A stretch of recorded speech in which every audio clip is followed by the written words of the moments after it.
on to the next speaker. We're going to have some words of solidarity from the labor movement. Our next speaker is Sid Ryan, who is the former president of the Ontario Federation of Labour. Sid Ryan. Good evening, sisters and brothers. I want to express my sincere sympathy and condolences to the family that was brutally butchered in London, Ontario, and of course to the entire Muslim community.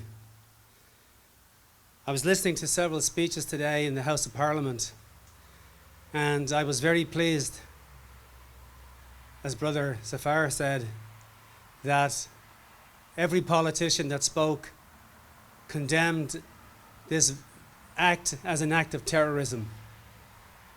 And that has taken quite some time for our politicians to come to understand the pain and the suffering suffered by the Muslim community.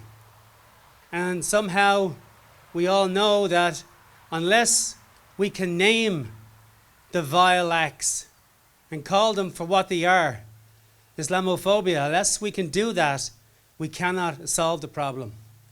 So I was glad to see particularly Jagmeet Singh make a statement today, and he was so correct when he said that on the streets of Canada the Muslim community is not safe. And we know that. We know that from years and years and years of Islamophobic statements being made openly, both in the media and in our conventions and in the labour movement even. I've heard it down through the years. And yet somehow we cannot bring ourselves to name it.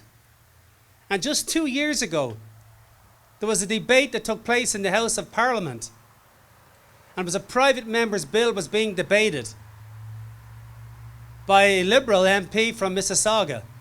It was just a private member's bill. It wasn't going to become law, but because she used the word Islamophobia in this debate, the Conservative Party voted to try to have it removed.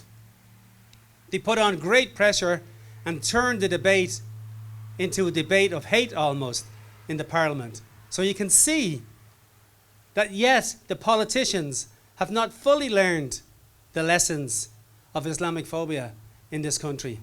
So I'm proud to be able to stand here as a union leader, as a past union leader of the Ontario Federation of Labour, representing over 1 million workers, to be able to say that we get it and we're standing here tonight.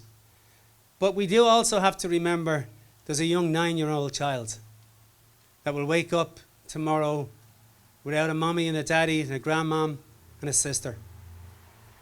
And we have to remember to fight for that young child, but also fight for all other young Muslim children in the next generations, so they will never be subjected to the kind of hate that we see on the streets and in our workplaces and in our communities and in the media.